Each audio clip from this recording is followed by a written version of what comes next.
What does it mean to be a man today? Is it strength? Is it resilience? Or is it something more?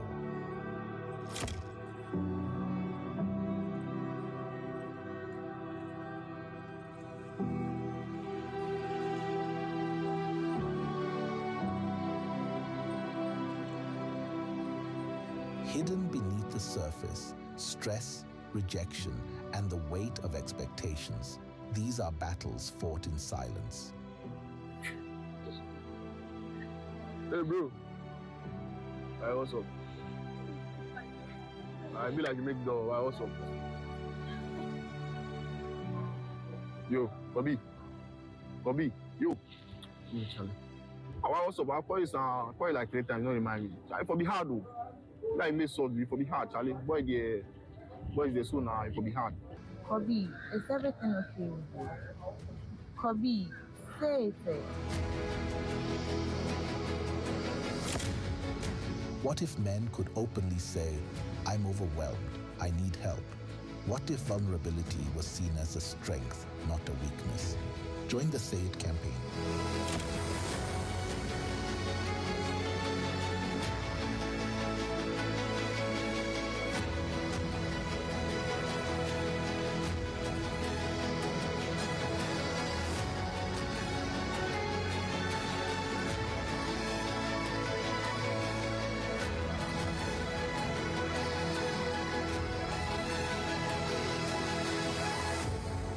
Join the Say It campaign.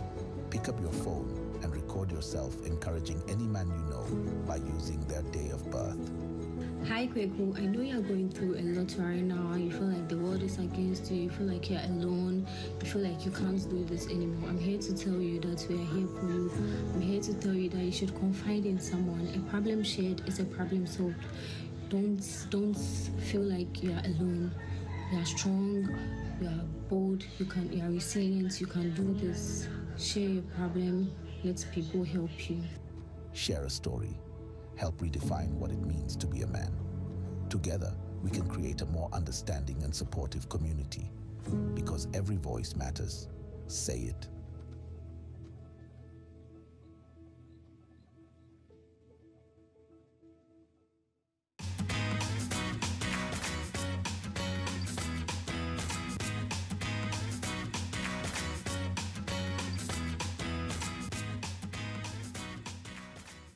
As the leader of the Hard Girls Association of Ghana, nobody's going to get me to cry on the show ever again.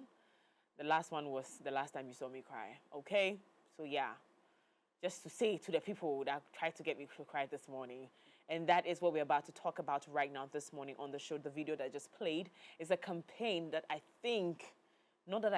know, I'm telling you, is a necessary campaign.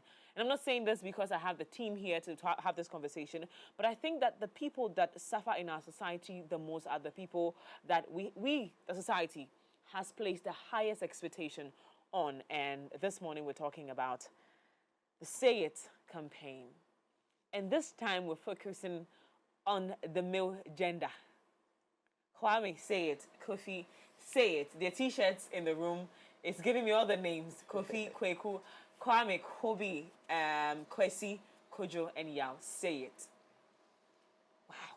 Wait, let's come back. You guys were almost going to get me to cry because I have said it on this show several times that for the men, they go through so much that they cannot talk about because society says they should not. Yes. And we saw in the video one telling the gentleman that, guy, there you could be hard guy. Yeah. But why? What if vulnerability is what did you say again? What if vulnerability is the answer? What? Yes, what if vulnerability is the answer? Or it's actually strength? Yeah. What if vulnerability is strength? It's strength. We tell ourselves, girls, that be vulnerable. It's embrace your femininity. So be vulnerable. It is who you are. Just be vulnerable. Don't be tough. But what if the man can exhibit strength through being vulnerable? Listen, I'm not having a conversation for you. Let's do this. So, Say It campaign is your initiative. Yes. Tell us about Say It campaign, apart from what I have just touched on.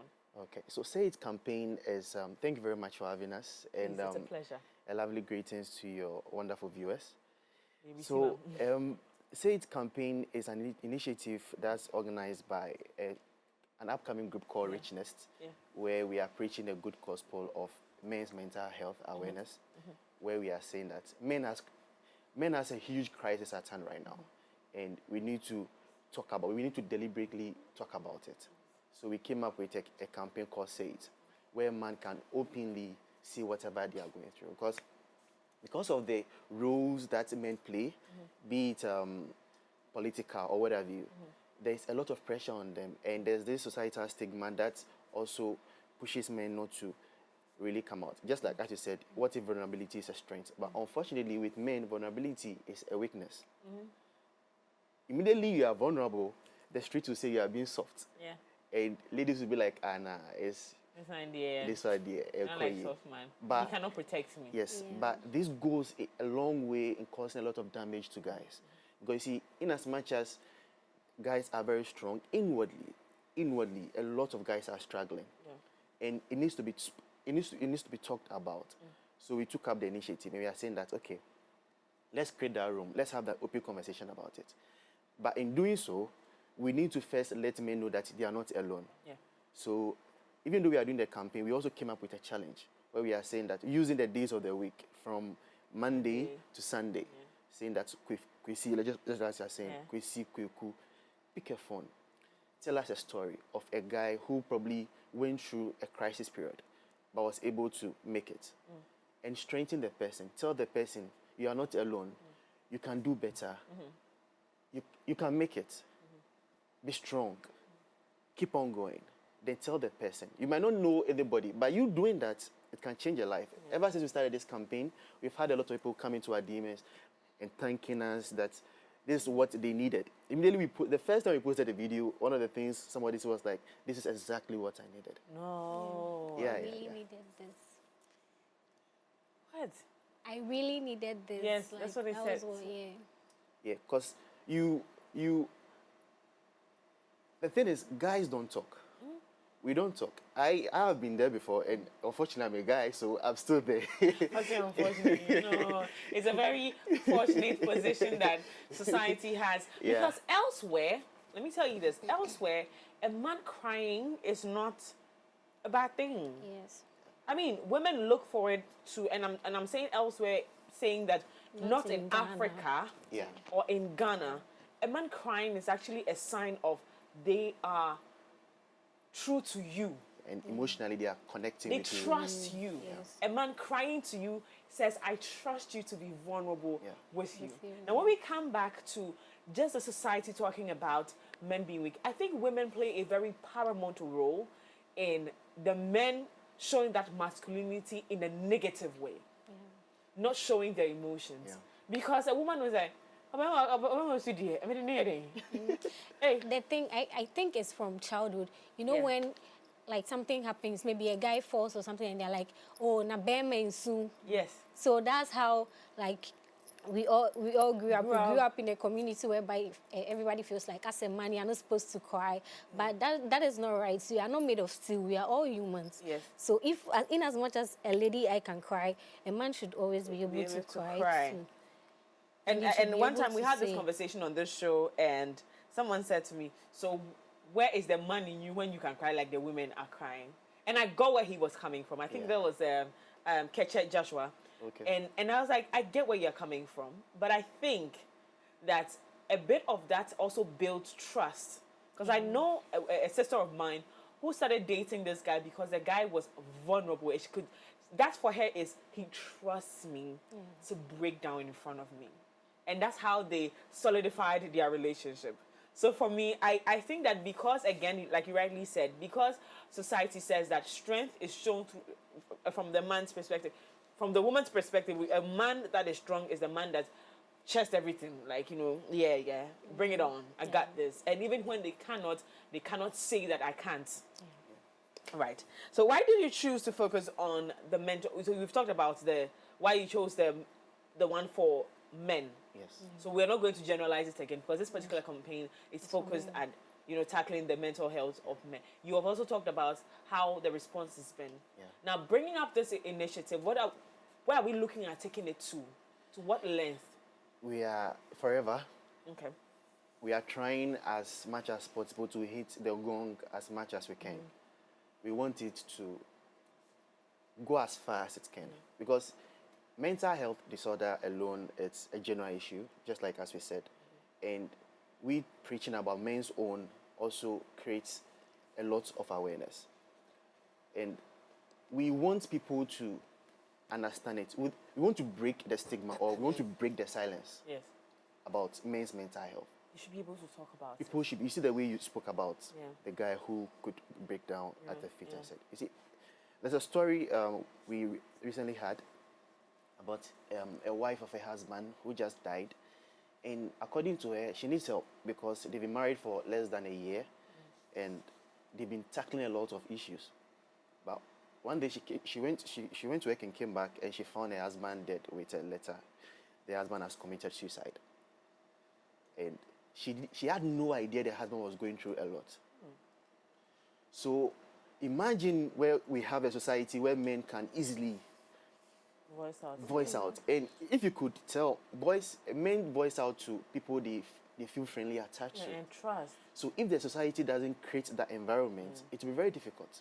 So what I say is that if you are a female and you have an elderly brother who is taking care of you, wherever you are, whether be it school, wherever you are, be interested in his life. Ask him how work is going.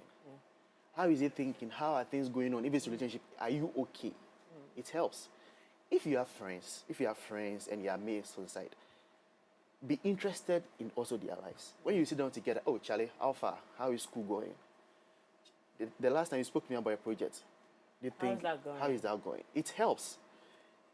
They feel validated. They feel like, okay, yeah, whatever I'm going through, there's somebody that's interested. If you have a husband too, also be interested in his whereabouts, whatever he's thinking about, how he's bringing things home. It helps. At the end of the day, if everybody is collectively doing this, we'll be able to achieve that societal agenda that we are looking at. Wonderful. I mean, we're going to be wrapping the conversation up very soon, because I think that holistically we've touched on the most important things about this particular project. But let's briefly touch on this one. What are some of the challenges you're faced with on this project of advocating for men's mental health? Oh, I think was actually bringing up the whole thing. It was the men will respond. Yes. That's matter. The men, they're like, when I come to you to tell you my problem and I cry, won't you look at me some way? I'm like, bro. So really it's from yes, where they... Yes. But you can understand where it's coming from, right? Yes, I really understand. But we are not trying to say that come and break down, come and cry. Talk about it. If you don't say it, nobody is going to know that this is what's wrong with you. And until you say it, you might not know how you get help. So that's what the whole initiative is about. It's not about being like, just come and cry to me or something, but be able to say it. Don't keep it in you. That is what we are trying to say. But they're like, no, so that's the challenge. One of the challenges. Yes. To add it up to it, we also want to create the norm, just like as it is outside, where men can boldly walk into a psychiatrist and be like, a psychologist, or how do you call it, and say that I'm going through this. Because you see, some of the disorders are stress and depression. And when these two things kicks in, that's where we have those suicidal cases. And what we are talking about is to kill that suicidal thought. Because to be frank with you, a lot of young men are dying out of suicide. And some men are dying before they die. Before they die, you see a very young guy who is struggling. It's not that the person doesn't know what he's doing. He has understanding. Somebody who is educated, somebody who is working, but is stressed. And depression it causes them to do drugs and all. Yes, and it leads to, if there's no solution, they'll put their frustration on drugs. Yeah, because something has to suppress all of this. All of these things. So it's too much. It's too much. Something has to keep it down for a few minutes at least. So there's this funny thing that when you want to see an emotional person, go to the football center. That's where you see men breaking down and crying. But there's more to it. So that cry, I'm telling you. Because that's the first contact of emotion when you put a human being aside. So what we are saying is that any man out there, whatever you are going through, say it. Depression is not the choice. Depression is not the answer. Look for friends and family that you trust in. Tell them what you are going through, because if you share it, you have the problem. and you are able to go a long way to becoming a better person, because the society needs you. Sometimes the beginning, you don't know the potentials that you carry. But at the long run, when you are able to survive, you are able to open up, you are able to get the help that you receive, you become a better person. And the society will benefit from you. And a lot of people will be able to become better persons by hearing your story and by you also sharing your story. Yeah. Awesome, awesome. But before we wrap up, what are some of the initiatives that we're going to be doing around this campaign? Is there going to be an event? Yes, we'll be having some Twitter spaces with resource persons and industry players. Okay. Then we are looking at pushing the challenge more. We are encouraging people, females, males, to take up their phone, encourage anybody out there, use the hashtag Kwesi Say It, the Say It campaign, and encourage somebody, tell somebody that they are not alone. It could be a brother that you are always... The funny thing is, the people that we work with each and every day, they are the people who are going through a lot, but we don't know. But you doing the video, along the day, you realize that the video will go a long way, the person will see it, and to save somebody's life. Listen, we're already engulfed in the conversation before we even started. So, Mariama Mohammed, content creator and entrepreneur. Dennis Ni Adu Ashiano, creative motion designer, brand strategies and mental health advocate from ReachNext, joined me this morning. We're talking about say it. Say something. Say something. We want to hear you. In fact, the world is now ready to hear us when we are going through. The women have had their part, and so women are more vocal now. Men out there, say something. Say it. Okay, and I'm probably going to do my video before you guys leave. Okay. Say It is a campaign that will be going on Twitter, so follow them on X. What's your social media? What's your... We are everywhere. We are on Facebook, Twitter, we are on Instagram, TikTok, ReachNext. Yeah. Just ReachNext. Yeah. ReachNext is on all social media platforms. Follow them today so you get updates on what they are up to. And this campaign, we are all in support of it. MX24, you know what we do. We support good cause to enable our young people to do better in this generation. Thank you, ladies and gentlemen, for coming. Thank you for having us. We'll be right back after this.